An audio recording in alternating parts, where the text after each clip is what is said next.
నమస్తే, welcome to four sides TV. నేను విజయ్. ముందుగా హెడ్లైన్స్ చూద్దాం. అమరావతి క్వాంటమ్ ద్వారా ప్రపంచమంతా మాట్లాడే రోజు వస్తోంది. ఏపీ ఐటీ హబ్గా మారబోతోందన్న సీఎం చంద్రబాబు. రాజీనామా చేసిన వైసీపీ ఎమ్మెల్సీలకు నోటీసులు. ఈ నెల 26న విచారణకు రావాలని మండలి చైర్మన్ ఆదేశం. సీఎం స్టాలిన్తో మాజీ సీఎం ఓపీఎస్ భేటీ. వచ్చే ఎన్నికల్లో డీఎంకే మళ్లీ గెలుస్తోందని జోస్యం.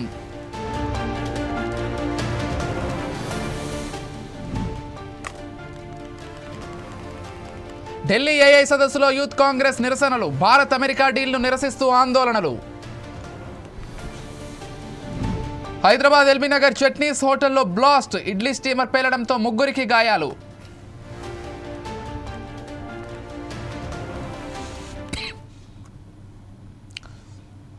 డీటెయిల్స్ చూస్తే, కూటమి ప్రభుత్వం అధికారంలోకి వచ్చిన తర్వాత వైసీపీకి చెందిన పలువురు ముఖ్య నేతలు పార్టీ వీడి కూటమి పార్టీల్లో చేరారు. వైసీపీ నుంచి మండలిలో సభ్యులుగా కొనసాగుతున్న 5గురు రాజీనామాలు చేశారు. అయితే తమ రాజీనామాలు ఆమోదించాలని గతంలోనే చైర్మన్ను కోరారు. కాగా ఇప్పుడు వారికి చైర్మన్ నోటీసులు జారీ చేశారు. కళ్యాణ్ చక్రవర్తి, కర్రి పద్మశ్రీ, పోతుల సునీత, మరి రాజశేఖర్కు నోటీసులు జారీ చేసిన చైర్మన్ ఈ నెల 26న విచారణకు రావాలని సూచించారు. అదేవిధంగా రాజీనామా చేసిన మరో ఎమ్మెల్సీ జయమంగళం వెంకటరమణకు ఈ నెల 25న విచారణకు రావాలని నోటీసులు జారీ అయ్యాయి. అటు శాసనసభలో 11 స్థానాలకే పరిమితమైన వైసీపీ ఇప్పుడు మండలిలో ఆధిక్యంలో ఉంది. కాగా 5గురు సభ్యుల రాజీనామాపైన మండలి చైర్మన్ తీసుకునే నిర్ణయం ఆధారంగా వీరి భవితవ్యం ఏంటనేది స్పష్టత రానుంది.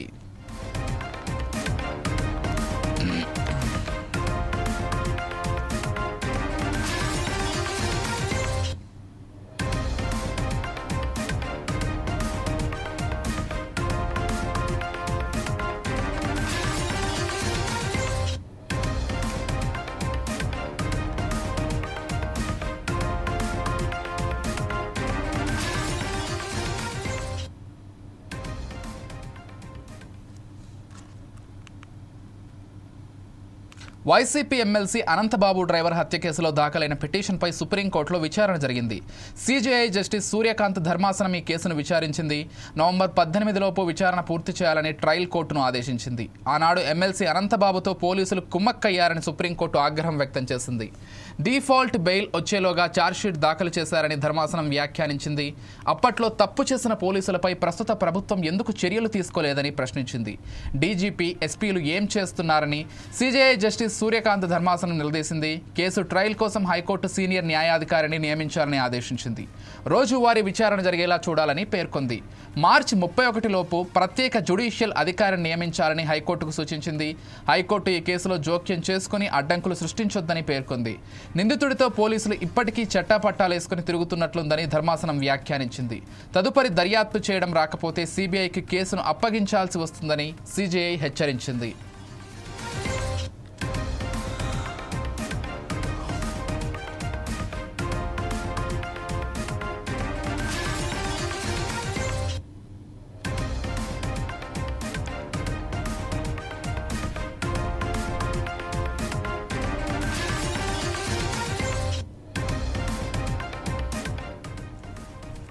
మరోపక్క వైసీపీ ఎమ్మెల్సీ అనంతబాబు అజ్ఞాతంలోకి వెళ్లారు. డ్రైవర్ హత్య కేసులో అనంతబాబు భార్యపై సిట్ ఛార్జ్షీట్ దాఖలు చేస్తుంది.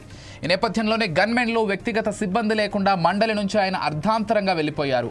ఇప్పటికే ఆయన భార్య లక్ష్మీదుర్గ కోసం పోలీసులు గాలిస్తున్నారు. దళిత యువకుడు వీధి సుబ్రహ్మణ్యం హత్యలో వైసీపీ ఎమ్మెల్సీ అనంతబాబుతో పాటు ఆయన భార్య అనంతలక్ష్మీదుర్గ అలియాస్ రోజా కూడా పాల్గొన్నారని సిట్ తేల్చింది. ఈ హత్యకు ప్రేరేపించడమే కాకుండా ఈ నేరంలో అనంతబాబుకు అన్ని విధాలా ఆమె సహకరించారని నిర్ధారించింది.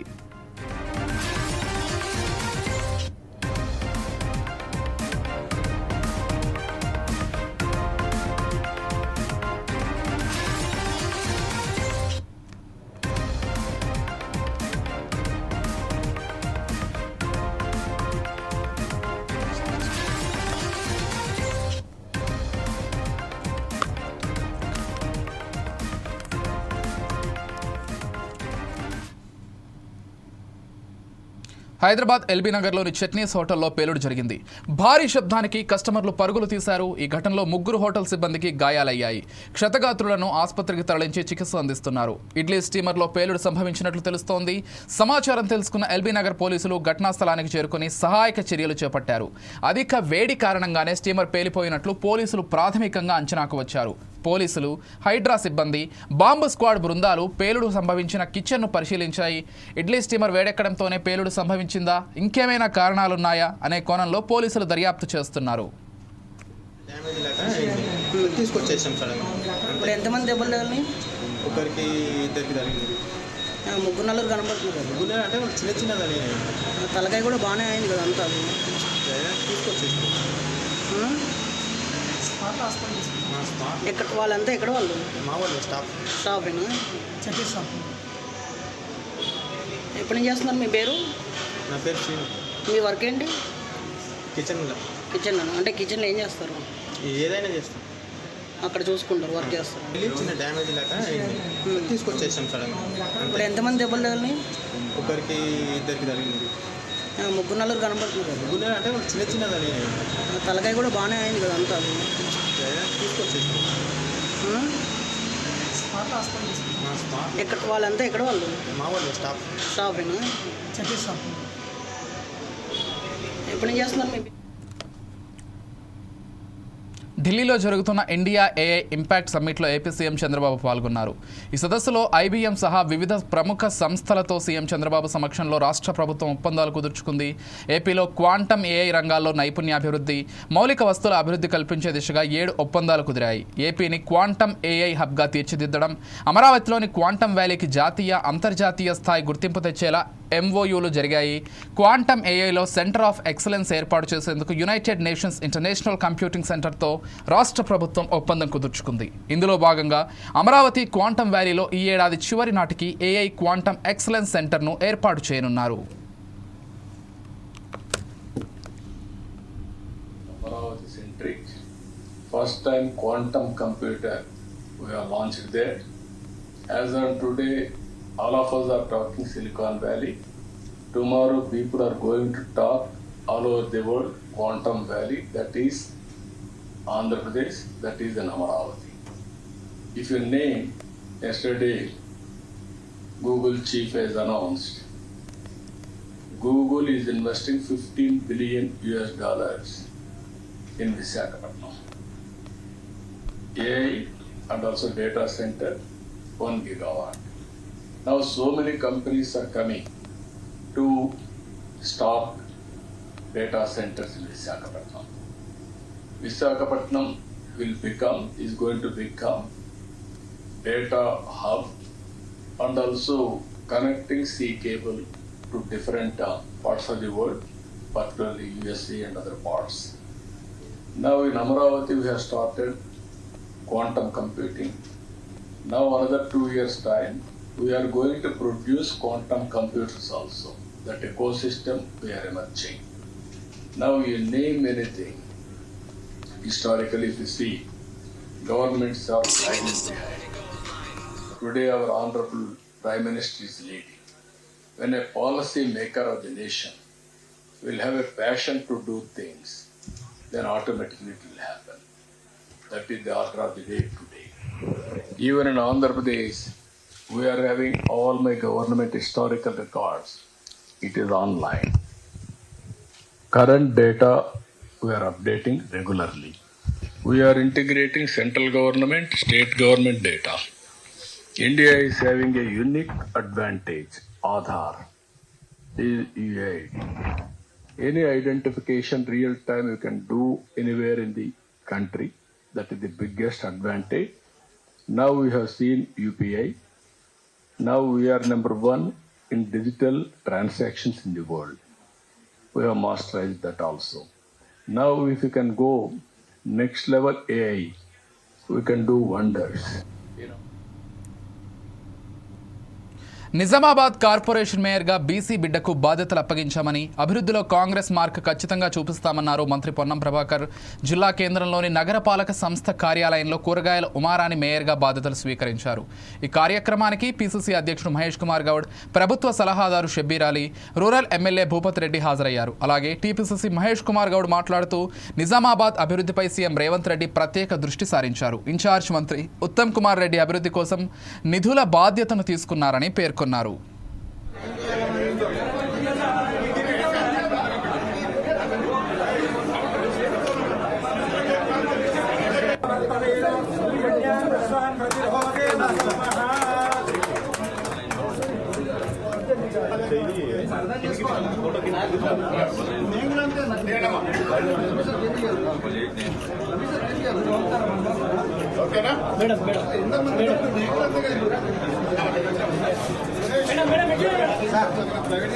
అందరూ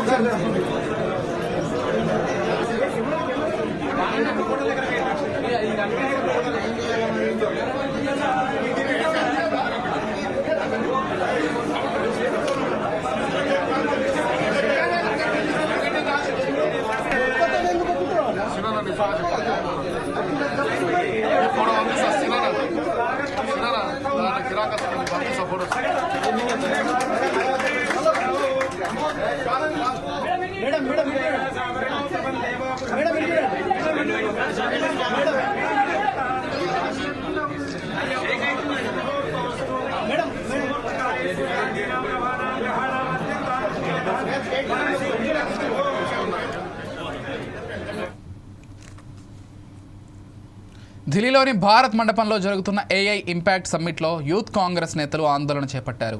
శుక్రవారం వేదిక వద్దకు చేరుకున్న భారత యువజన కాంగ్రెస్ కార్యకర్తల బృందం చొక్కాలు విప్పి నిరసన తెలిపింది.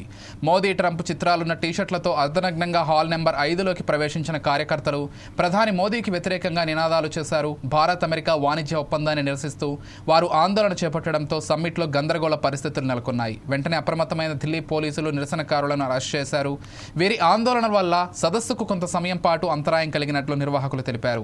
ప్రపంచ దేశాలు పాల్గొంటున్న సదస్సులో ఆందోళనకు పాల్పడిన యూత్ కాంగ్రెస్ నేతలపై చట్టపరంగా కఠిన చర్యలు తీసుకుంటామని ఢిల్లీ పోలీసులు తెలిపారు.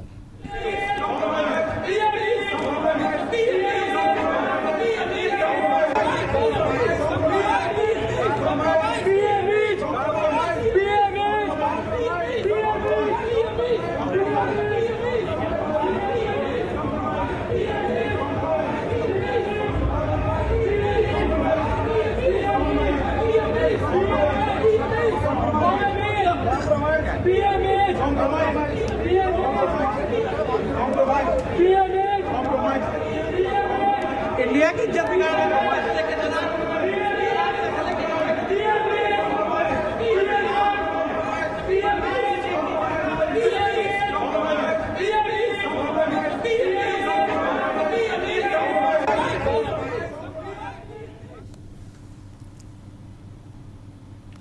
నటి Karate Kalyani Anvesh Instagram account తొలగింపుపై సంతోషం వ్యక్తం చేశారు. త్వరలో లుకౌట్ నోటీసులు ఇవ్వాలని, అలాగే పాస్పోర్ట్ డిపార్ట్ చేయాలని, అలాగే తన బ్యాంక్ ఖాతాలను ఫ్రీజ్ చేయాలని ఆమె కోరుకున్నారు. ఇక ఇదే విషయంపై మరింత సమాచారం నటి కరాటే కళ్యాణితో మా correspondent Lenin face to face. నమస్తే. ఏదైతే దేశవ్యాప్తంగా దేవుళ్లపై అనుచిత వ్యాఖ్యలు చేశారని చెప్పేసి సంచలనం సృష్టించినటువంటి నాన్వేష్ ఏదైతే ఉందో ఆ నాన్వేష్కు సంబంధించినటువంటి ఇన్స్టాగ్రామ్ అయితే బ్లాక్ చేయడం జరిగింది మెటా సంస్థ. దీనిపైన గతంలో పంజాగుట్ట పోలీస్ స్టేషన్లో కరాటే కళ్యాణ్ గారు కూడా ఫిర్యాదు చేయడం జరిగింది. ఇప్పుడు మనతో పాటు కరాటే కళ్యాణ్ గారు ఉన్నారు. ఒకసారి వారితో మాట్లాడే ప్రయత్నం చేద్దాం. మేడం, గతంలో మీరు పంజాగుట్ట పోలీస్ స్టేషన్లో అయితే నాన్వేష్ పైన ఫిర్యాదు చేయడం జరిగింది. దానిపైన స్పందిస్తూ ఇక్కడ పోలీసులు కూడా మెటాకి అయితే లేఖ రాశారు. ఈరోజు నిన్న ఏదైతే ఉందో అకౌంట్ అయితే బ్లాక్ చేయడం జరిగింది. దీనిపైన మీ స్పందన ఏంటి? నేను చాలా హ్యాపీగా ఉన్నానండి. ఎందుకంటే పోలీసు వారు ఆ రోజు చెప్పిందే మేము చేస్తామన్నారు. లుకౌట్ నోటీసులు కూడా తొందరలో జారీ చేయాలని కోరుకుంటున్నాను. కన్ఫర్మ్గా లుకౌట్ నోటీసులతో పాటుగా వాడు పాస్పోర్ట్ డిపోర్ట్ చేయాలి, అలాగే వాడి అకౌంట్స్ అన్ని ఫ్రీజ్ చేయాలి. ప్రతిదీ కూడా జరగాలండి. కొంచెం టైం పడుతుంది కానీ అవుతుంది. దానికోసం ఈరోజు ఇదైతే మొదటి విజయం కాబట్టి సంతోషంగా ఉన్నాను. ఏదైతే ఒకవేళ నాకు ఏదైతే ఇన్స్టాగ్రామ్ అనేది నాకు 2 చేతులు లాంటిది, నాకు ఏదైతే యూట్యూబ్ అనేది 2 కాళ్ళ లాంటిది, ఫేస్బుక్ అనేది బాడీ లాంటిది, అలానే ఏదైతే ఇవన్నీ తీసేస్తే నా బ్రెయిన్ ఉందని చెప్పేసి కూడా అంటున్నాడు. దానిపైన అన్నీ కట్ చేద్దాం, అన్నీ తగ్గుతాయి, అన్నీ ఆ పొగర మాటలన్నీ పోతాయి. పాక్కుంటూ దేక్కుంటూ వెళ్తా అన్నాడు కదా, అన్నీ పోయి ఆ టైంకి ఆ పరిస్థితి రాకుండా చూసుకోవాలని కోరుకున్నా, పోవాలని కోరుకోవట్లేని అలాగా. కానీ ఒకటి మాత్రం నిజం, అతనికి బుద్ధి వచ్చే రోజు తొందరలో ఉంది. ఇప్పటికీ ఇంకా బుద్ధి రానందుకు బుద్ధి రావాలి కాబట్టి ప్రయత్నం చేస్తాను. అన్నీ పగలగొడదాం, అన్నీ ఎరగొడదాం. ఏం టెన్షన్ లేదు. ఎరగొడదాం అంటే అతని భాషలో కొడతాం తిడతామని మేము చెప్పాం. బట్ ఏంటంటే కాళ్ళు లేవు చేతులు లేకపోయినా ఎలాగైనా దేక్కుంటా, నువ్వు దేక్కుంటూ పాక్కుంటూ ఎలా వెళ్తావో పాక్కుంటూ వెళ్ళేటట్టు చేస్తాం. ఏదైతే మనం చూసుకున్నట్లయితే 2026లో చుక్కలు చూపిస్తా బత్తాయిలకు అని చెప్పేసి కూడా ఆ కామెంట్స్ అయితే మనం వింటున్నాం. ఎవరు చుక్కలు చూపిస్తున్నారో అతనికి అర్థమైంది. నేనే చుక్కలు చూపిస్తున్నాను అతనికి తెలుసు. చూపిస్తానని కూడా చెప్తున్నా. ఖచ్చితంగా రాసి పెట్టుకో. నువ్వు 26లో నీకు మర్చిపోలేని సంవత్సరంగా నేను చేస్తా. నువ్వు నీ ఆదాయ వనరులతో సహా ప్రతిదీ కూడా అయ్యో అనవసరంగా తలకి లేనిపోని వాటిలో ఇరుక్కొని గోక్కున్నాను అని ఫీల్ అయ్యేటట్టు చేస్తా. పక్కాగా నీకు బుద్ధి వచ్చేటట్టు చేస్తా. నువ్వు బత్తాయిలు అంటూ ఆరెంజెస్ చూపిస్తున్నావు అంటే ఆరెంజ్ కలర్ వాళ్ళందరి మీద నువ్వు ఏదో పెద్ద యుద్ధం ప్రకటించానన్నావు. నిన్ను సపోర్ట్ చేస్తున్న ఎదవలకి బుద్ధి లేదు. ఆ ఎదవలకి నీకు అందరికి బుద్ధి వచ్చే విధంగా నేను నీకు చూపిస్తా. చుక్కలు ఆల్రెడీ స్టార్ట్ అయ్యాయి, నీకు చూపిస్తాడే ఇంకా పూర్తి స్థాయిలో కూడా చూపిస్తా. ఏదైతే మేడం ఇప్పుడు ఒకవేళ ఇన్స్టాగ్రామ్ అయితే బ్లాక్ అయింది, అటు యూట్యూబ్ నడుస్తుంది, ఇటు ఫేస్బుక్ ఉంది, తదుపరి మీరు కార్యాచరణ ఎలా ఉంది? అన్నీ కూడా మళ్ళీ మిగిలిన కూడా యూట్యూబ్ ఏదైతే ఉందో అది మెయిన్ అండి. దాని మీద ఇప్పుడు కాన్సన్ట్రేషన్. ఫేస్బుక్ కూడా కాన్సన్ట్రేషన్. ఈ రెండు తొందరలో చేద్దాం. ప్రయత్నం అయితే చేస్తున్నాను కదా, ఈరోజు అయిపోదు కదా, ఒకటి అయింది కదా, కొంచెం టైం తీసుకుంటే అది కూడా అయిపోతుంది. అంతవరకు వెయిట్ చేయమని, అంతవరకు ఎంజాయ్ చేయి. బత్తాయి అన్నావు కదా, పిల్ల బత్తాయి ఎంజాయ్ చేసుకో. అంతవరకు కొంత రోజులు వదిలేస్తున్నా. పోనీలే, ఎంత సంపాదించుకుంటావో మా ముష్టి అంతవరకు సంపాదించుకో. తర్వాత అప్పుడు నడుచుకుంటూ వెళ్తావో, దేక్కుంటూ వెళ్తావో, కళ్ళు లేక కబోదిలో ఇలా కూర్చుని పోతావా నాకు తెలియదు. అవన్నీ మాట్లాడిన మాటల్లో చెప్తున్నా. ఇలా కళ్ళు ఉండి ఏమీ చేయలేక అలాగా అచేతనంగా చూస్తూ కూర్చోవాల్సిన పరిస్థితి తెచ్చుకుంటావు కన్ఫామ్గా. అయితే కొంతమంది దీనిపైన స్పందిస్తూ మత విద్వేషాలు సృష్టిస్తుంది బీజేపీ, దానికి ఏదైతే కరాట కళ్యాణ్ని సపోర్ట్ చేస్తూ కావాల్సుకునే మత విద్వేషాలు రెచ్చగొడుతున్నారని చెప్పేసి కూడా విమర్శలు వినిపిస్తాయి. నేను విద్వేషాలు ఎక్కడ రెచ్చగొట్టాను? నేను మాట్లాడిన దానిలో ఎక్కడ తప్పు ఉంది? నేను విద్వేషాలు రెచ్చగొడితే నన్ను తీసుకెళ్ళి జైలు వేసుకోండి. నేను చేసింది చూపించండి. నేను తప్పులు చేస్తే నన్ను తీసుకెళ్ళి వేసేయండి లోపల. నేను తప్పు చేస్తే నాకు మాత్రం శిక్ష ఉండకూడదా? నాకు శిక్ష పడాలి. నేను తప్పు చేస్తే నన్ను కూడా దండించండి, తప్పేలే. నేను ఎక్కడ రెచ్చగొట్టాను, ఎవరిని రెచ్చగొట్టాను? నేను ఫైట్ చేస్తుంది కాజెస్ పైన. నేను ఫైట్ పైన రైట్ ఫైట్ చేస్తున్నాను కాబట్టి అవుతున్నాయి. లేకపోతే ఊరుకూరుకు అన్నీ అయిపోతాయమ్మా. దానిలో ఏమాత్రం పస లేకుండా అన్నీ అయిపోతాయా? నేను ఏది పెడితే చెప్పేస్తాను. నాకేమైనా జాగీరా ఇది? పోలీసులు ఏమైనా మా ఇంట్లో మనుషులా? ఎవరు చేయరుగా. సో అది అలా నా దగ్గర తప్పున మీరు ప్రశ్నించండి. నా తప్పున నా మీద కేసులు వేసుకోండి. తప్పుంటే వేసుకోండి. మరి నేను విద్వేషాలు రెచ్చగొడితే మాట్లాడనివ్వండి. ఎక్కడుంది? నేను రెచ్చగొట్టలేదు ఏ రోజు.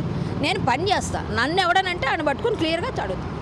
ఇంకొకటి మేడం, చివరిగా ఏదైతే బీజేపీ కావచ్చు, అలానే బీజేపీ కావచ్చు, ఆర్ఎస్ఎస్ కావచ్చు, ఇలాంటి అనేక ఏదైతే సంస్థలు ఉన్నాయో వీటిని అన్నింటినీ మత సంస్థలు ఏదైతే ఉన్నాయో మత విద్వేషాలు రెచ్చగొడుతున్నాయని కొంత సామాజిక కార్యకర్తలు ఎవరైతే ఉన్నారో వారందరూ తీవ్రంగా ఆరోపిస్తున్నారు. ఏదైతే నా అన్వేషకు సంబంధించి కూడా కొంత పాజిటివ్ కోణంలో కూడా కొన్ని పోస్టులు అయితే వస్తున్నటువంటి నేపథ్యం చూడవచ్చు. అలాంటి వారికి కూడా గతంలో అనేక మంది దేవుళ్ళపైన విమర్శలు చేసినప్పటికీ ఇప్పుడు కూడా ఎవరైనా చేస్తే కూడా ఎలాంటి చర్యలు ఉండబోతున్నాయి? ఏమండి, ఏ సంస్థలు కూడా ఇప్పుడు ఎవరెవరైతే మాట్లాడారో వాళ్ళందరూ కూడా మీరు ఏవైతే అంటున్నారో వాళ్ళకి సపోర్ట్ చేస్తున్నారు. వాళ్ళందరూ రైట్ వింగ్ లెఫ్ట్ వింగ్ ఉంటుంది. ఫెమినిస్టులు లెఫ్టిస్టులు చాలామంది ఉంటారు. వాళ్ళందరూ సపోర్ట్ చేస్తున్నారు. నిజమైన దేశభక్తులు, దేశం కోసం మాట్లాడిన వాళ్ళు, దేశం కోసం తిట్టిన వాళ్ళకి ఎవరు సపోర్ట్ చేయరు. ఇంకొకటి, ఎవరైనా సరే సపోర్ట్ చేసుకునే రైటు, ఎవరికైనా మాట్లాడే వాక్ స్వాతంత్రం అందరికీ ఇచ్చింది దేశం. అలాంటప్పుడు ఆ వాక్ స్వాతంత్రం ఉపయోగించుకొని వాడు మాట్లాడితే నా వాక్ స్వాతంత్రం, నా తాలూకు రైట్ను ఉపయోగించి నేను కేసులు వేస్తున్నాను. సో నేను ఏదైనా రైట్గానే వెళ్తున్నాను. నేను ఏ విద్వేషాలు రెచ్చగొట్టలేదు, నేనేమీ చేయలేదు. జై హింద్, జై భారత్, నమస్తే.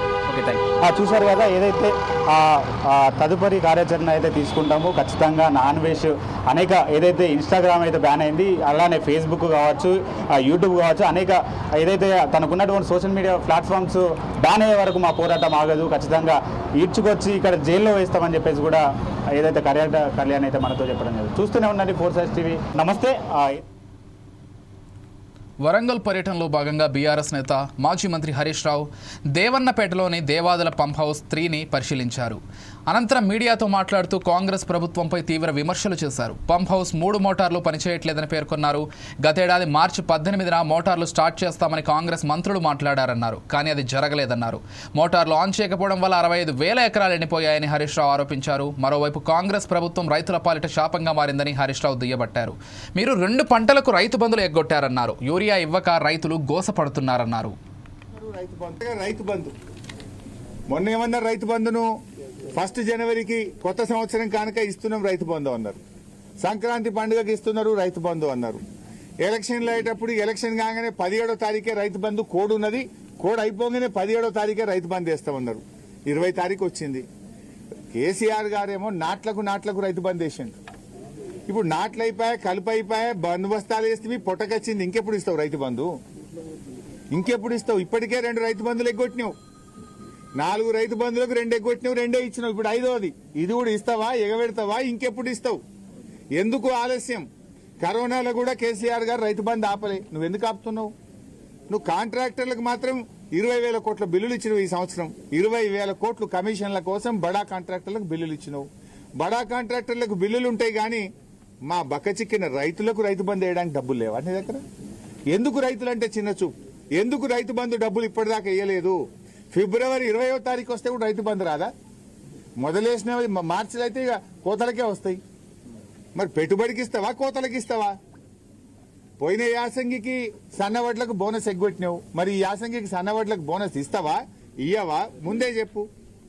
ఇప్పుడు బోనస్ వస్తుందంటే వేసుకుంటాం, లేకపోతే దొడ్డు వేసుకుంటాం. దొడ్డు వేసుకుంటే ఓ 4 క్వింటాలు ఎక్కువ పడతాయి. బోనస్ వస్తాయంటే సన్నయ్య వేస్తారు. బోనస్ రాదంటే దొడ్డు వేసుకుంటే 4 క్వింటాలు ఎక్కువ పడుతుంది కదా. నువ్వు పోయిన యాసంగికి బోనస్ ఎగ్గొట్టినావు. మరి ఈ యాసంగికి బోనస్ ఉంటుందా ఉండదా రైతులకు స్పష్టం చేయాలని చెప్పి కూడా నేను డిమాండ్ చేస్తూ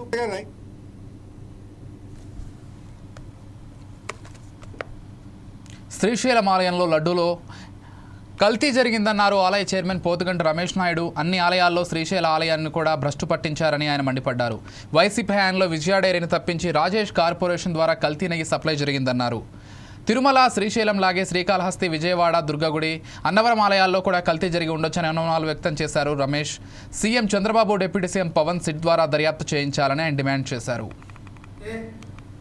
రాష్ట్రంలో గతంలో పరిపాలన చేసిన జగన్మోహన్ రెడ్డి గారు అన్ని ఆలయాలను భ్రష్టు పట్టించినట్టుగానే శ్రీశైల క్షేత్రాన్ని కూడా కల్తీ నెయ్యితో భ్రష్టు పట్టించారు. మేము ఇంతవరకు ఎందుకు మాట్లాడలేదంటే శ్రీశైలంలో అతిపెద్ద ఉత్సవం ఏదన్నా ఉందంటే అది మహాశివరాత్రి ఉత్సవాలు. అటువంటి పవిత్రమైన ఉత్సవాల సందర్భంగా మాట్లాడదలుచుకోలేదు. ఇప్పుడు ఉత్సవాలు పూర్తయినాయి. ఇప్పుడు 2023-24లో మే 2023 నుండి మార్చి 2024 వరకు రాజేష్ కార్పొరేషన్ ద్వారా కల్తీ నెయ్యి సప్లై చేయబడింది. ఈ రాజేష్ కార్పొరేషన్ అనే వ్యక్తి కేవలం లడ్డుకు కావాల్సిన ముడి పదార్థాలు ఆలయానికి సప్లై చేసే వ్యక్తి. ఈ వ్యక్తిని బలవంతంగా ఒప్పించి అప్పటి వరకు డైరీలే నెయ్యి సప్లై చేయాలి అనే నిబంధనను కూడా మార్చి ట్రేడర్స్ కూడా సప్లై చేయొచ్చు అని ఆనాడు కమిషనర్గా ఉన్నటువంటి హరి జవహర్ లాల్ సంతకం పెట్టినటువంటి కాపీ ఇది. ఇప్పుడు ఇదే వ్యక్తి ఈ ప్రభుత్వంలో కూడా ఇంకొక కీలకమైన బాధ్యతలో ఉంటున్నాడు. మరి అధికారులు కింది స్థాయిలో రిపోర్టు పంపివంటే తప్పు చేసిన వ్యక్తి ఇంకొక ఉన్నత స్థాయిలో ఉన్నప్పుడు రిపోర్టు కరెక్ట్గా రాదు. మరి దీంట్లో ఆనాడు జగన్మోహన్ రెడ్డి గారి క్యాబినెట్లో ఉన్నటువంటి ఒక క్యాబినెట్ మంత్రి, ఒక శాసనసభ్యుడు, ఈవో తీవ్ర ఒత్తిడి చేసి విజయ డైరీ నుంచి తప్పించి వీరికి అంటగట్టారు. ఈయనకు పాపం నెయ్యి వ్యాపారమే ఈ రాజేష్ ట్రేడర్స్ వాడికి తెలియదు. వాడిని పూచిగా పెట్టి విష్ణు దగ్గర నుంచి నెయ్యి తీసుకున్నట్టు విష్ణువుకు ఆ బోలే బాబా సప్లై చేశారు. సో యాజ్ ఏ చైర్మన్గా, శ్రీశైల దేవస్థాన చైర్మన్గా రాష్ట్ర ముఖ్యమంత్రి నారా చంద్రబాబు నాయుడు గారిని, డిప్యూటీ సీఎం పవన్ కళ్యాణ్ గారిని నేను ఈ సందర్భంగా డిమాండ్ చేస్తుంది ఏంటంటే, శ్రీశైలంలో జరిగిన ఈ కల్తీ నెయ్యి వ్యవహారం ఏదైతే ఉందో మే 2023 నుంచి మార్చి 2024 వరకు జరిగిన కల్తీ నెయ్యి పైన ఒక సిట్ లాంటి బృందాన్ని వేసి పూర్తి స్థాయిలో విచారణ చేసి దీనికి బాధ్యులైన వారందరిపైన చర్యలు తీసుకోవాలని నేను డిమాండ్ చేస్తున్నాను. మీరు గతంలో ఏ రోజు కూడా హిందూ ధర్మ విలువలు పాటించలేదు. ఏ రోజు శ్రీ తిరుమలకు వచ్చిన కుటుంబ సమేతంగా పట్టు వస్త్రాలు సమర్పించాలన్నా కూడా మీరు ఏ రోజు కూడా మీ ఆ భార్యను తీసుకురాలేదు. హిందూపురం తనకు సొంతూరు లాంటిదని నటుడు ఎమ్మెల్యే బాలకృష్ణ అన్నారు. నియోజకవర్గ ప్రజలకు అందుబాటులో ఉండడం కోసం ఇక్కడ సొంతింటి నిర్మాణానికి పూనుకున్నట్లు ఆయన తెలిపారు. వన్నమ్మ కాలనీలో సొంతింటి నిర్మాణం కోసం బాలకృష్ణ భూమి పూజ చేశారు. అనంతరం నిర్మాణ పనులు ప్రారంభించారు. హిందూపురాన్ని అన్ని విధాలా అభివృద్ధి చేస్తామని బాలకృష్ణ తెలిపారు.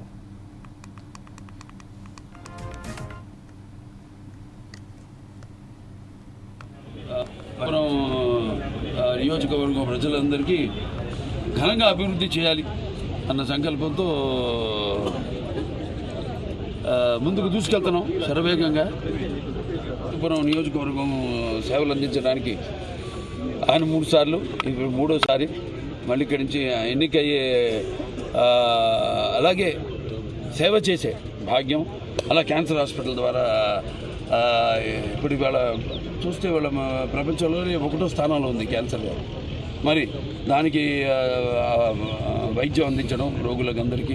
సో ఇటువంటి అన్ని అవకాశాలు ఇచ్చినందుకు సరే ఇక అందరికీ కూడా ఇక్కడికి వచ్చిన వాళ్ళందరికీ వాళ్ళ ఇల్లులాగా, నా ఇల్లు కాదు ఇది మా నాయకులైతేనేమో మా కార్యకర్తలైతేనేమి ప్రతి ఒక్కళ్ళు ఎవరు వచ్చినా వాళ్ళకి బాగా స్పేషియస్గా ఉండటం కోసమని వాళ్ళందరూ అభ్యర్థన మేరకు ఇవాళ ఇక్కడ ఇల్లు కట్టడం, అలాగే నాకు కట్టాలని ఉండింది. ఎందుకంటే నేను ఇవాళ ఏ వాసనో నాకే తెలియదు. నేనేమో పుట్టింది చెన్నైలో, నేనంతా పెరిగింది హైదరాబాద్లో. ఇప్పుడేమో అవిభక్త ఆంధ్ర రాష్ట్రం ఇవాళ విడిపోయిన, అంటే రాష్ట్రాలు వేరైనా మన అంతరంగాలు ఒకటేనన్నా, ధ్యాసలు వేరుగా ఉన్నా మన భాష తెలుగు భాష అన్నారు అందుకు తారకరామారావు. అలాగే ఆయన అడుగుజాడల్లో నడుస్తూ ఎవరు ఎక్కడున్నా కూడా తెలుగు వాళ్ళు. నేను పెరిగిందంతా హైదరాబాద్లో. నేను ఇవాళ జూబ్లీహిల్స్ ఇల్లు ఉందంటే అది నాన్నగారు మాకు ఆయన కట్టించి ఇచ్చింది నాకు. జూబ్లీహిల్స్ నిల్లుపుడు మనం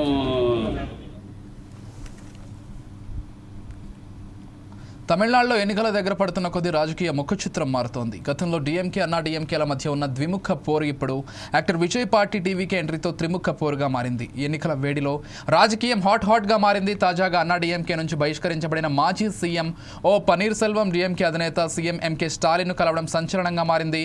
ఇద్దరు నేతల మధ్య జరిగిన సమావేశం ఆసక్తిని పంచింది. దివంగత విజయకాంత్ డీఎంకే పార్టీ డీఎంకే నేతృత్వంలోని కూటమి చేరింది. ఇప్పుడు పన్నీర్ సెల్వాన్ని డీఎంకేలోకి తీసుకురావడానికి ప్లాన్ సిద్ధమైనట్లు తెలుస్తోంది. దీనికోసమే పన్నీర్ సెల్వంతో చర్చలు జరిగినట్లు సమాచారం. ఈ చర్చల్లో డిప్యూటీ సీఎం ఉదయనిధి స్టాలిన్ కూడా పాల్గొన్నారు. ఈ సమావేశంలో ఓపీఎస్ కుమారుడు కూడా ఉన్నాడు. ఎన్డీఏలో చేరకుండా స్వతంత్రంగా ఉండగలరా అని స్టాలిన్ ఓపీఎస్ను అడిగినట్లు సమాచారం.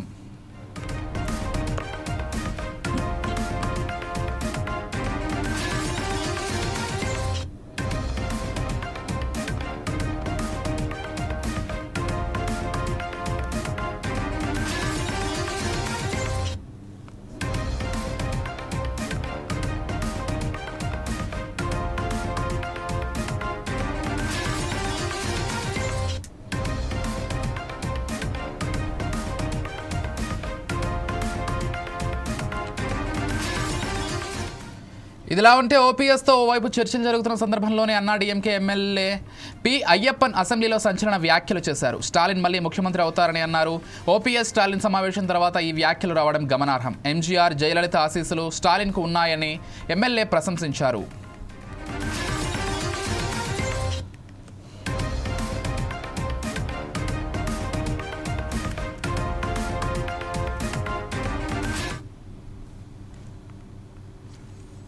అమీర్పేట్ మైత్రివనం చౌరస్తాలోని ఆదిత్య ఎన్క్లేవ్ భవనంలో అగ్ని ప్రమాదం చోటు చేసుకుంది. కాంప్లెక్స్లోని ఓ కోచింగ్ సెంటర్లో మంటలు చెలరేగాయి.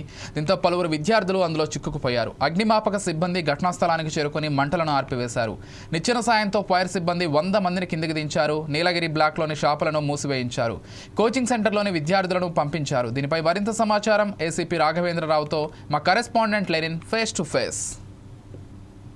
అమీర్పేట చౌరస్తా మైత్రివనంలోని నీలగిరి బ్లాక్లో అగ్ని ప్రమాదం జరిగింది. ఇదే అంశానికి సంబంధించి అధికారులు మనతో పాటు ఉన్నారు. స్థానిక ఏసీపీ రాఘవేంద్రరావు సార్ మనతో పాటు ఉన్నారు. సార్, ఏదైతే అగ్ని ప్రమాదం జరిగినటువంటి కారణాలు ఏంటి, అసలు ఎలాంటి ప్రమాదమైనా గురయ్యారా?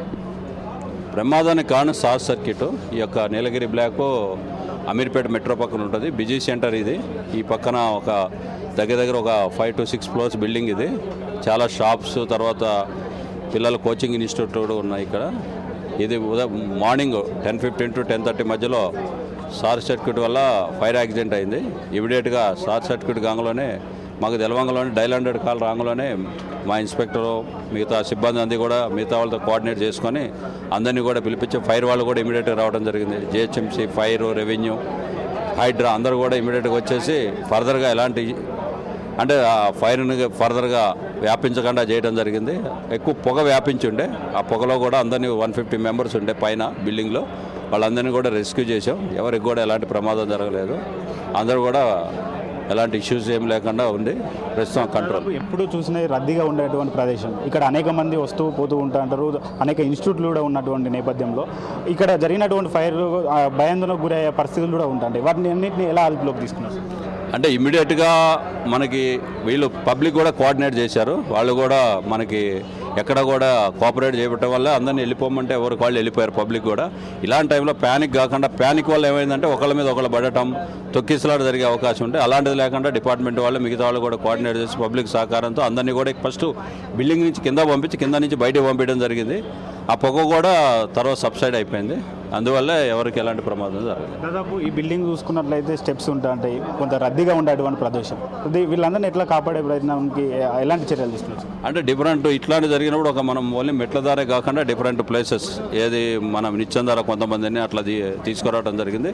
అందరినీ కూడా డిఫరెంట్ ప్లేస్లో డిఫరెంట్ ఏరియా నుంచి రెస్క్యూ చేయడం జరిగింది. అందుకని ఎలాంటి ఫర్దర్ ప్రమాదం ఏం జరగకుండా, హ్యూమన్ లాస్ జరగకుండా ఉన్నది. ఏదైతే ఇక్కడ మొబైల్స్, అలానే కంప్యూటర్స్, అనేక ఏదైతే ఇన్స్టిట్యూట్లు కూడా ఉన్నటువంటి నేపథ్యం, అనేక బ్యానర్లు ఇవన్నీ ఉన్నటువంటి నేపథ్యంలో రానున్నది సమ్మర్, కొంత ప్రమాదం ఎక్కువ జరిగే అవకాశాలు కూడా ఉంటాయంటే కొంత వైరింగ్ ప్రాబ్లం కూడా ఉందని చెప్పేసి కూడా చెప్తున్నటువంటి నేపథ్యం మనం చూడవచ్చు. ఎట్లా సార్ తదుపరి చర్యలు ఎలా ఉండబోతున్నాయి? అన్ని డిపార్ట్మెంట్లో కోఆర్డినేట్ చేసి బిల్డింగ్ సంబంధించిన ఓనర్స్, తర్వాత వాళ్ళు ఎవరైతే ఉన్నారో వాళ్ళందరితో కూడా ఒక మీటింగ్ ఏర్పాటు చేసి సేఫ్టీ ప్రికాషన్స్ ఏం తీసుకోకపోతే దాని మీద తదుపరి చర్యలు ఏముంటాయనేది కూడా చేస్తాము. ఫైర్ వాళ్ళతో కూడా ఒకసారి కోఆర్డినేట్ చేసుకొని ఫర్దర్గా ఏం చేయాలనేది ఆలోచించి చేస్తాం. ఎవరన్నా ఈ టీంలో అంటే ఎవరన్నా గాయాలకు గురి కావడం అలాంటి ఎవరికి ఎలాంటి ప్రమాదం జరగలేదు, చిన్న గాయం కూడా జరగలేదు. Thank you. అమీర్పేట చౌరస్తా. ఇవి వచ్చిన updates. Keep watching 4 Sides TV.